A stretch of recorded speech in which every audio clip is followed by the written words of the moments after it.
So mga kugmohon, gi-interview ni Miss Carmina Constantino si Tito Soto nganong mo dagan na pud siya pagka senator karon no.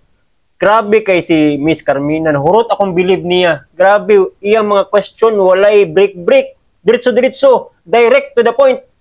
Ngani nga mga kuan akong ganahan, ngani mga angkor ba nga walay ditso gyud.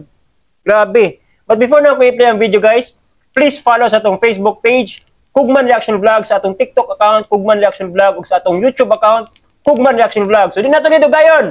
Ato na i-play ang video. Play video! Kausap ko kayo bilang kandidato sa pagka-senador. Dati po, nung huli tayong nag-usap, pagka-kandidato po sa pagka-vice-presidente. So ang tanong, Senator Soto, bakit kayo tumatakbo ulit? Bakit kayo na naman? Wala na bang iba? Grabe! Well, marami naman pwedeng pagpilian yung mga kababayan natin, ano?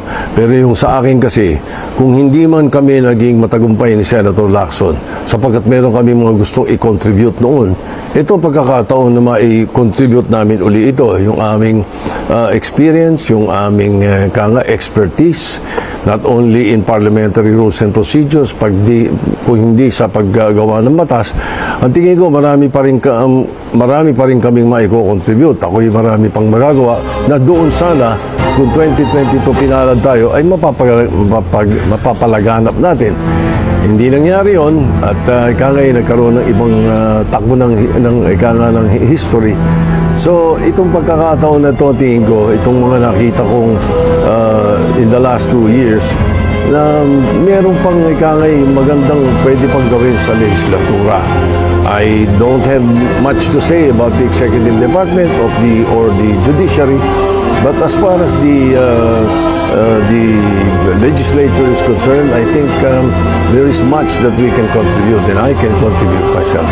But Senator, bakit hindi niyo ito ginawa nung kayo'y nasa posisyon pa? You've been there for more than 30 years, Senator Soto.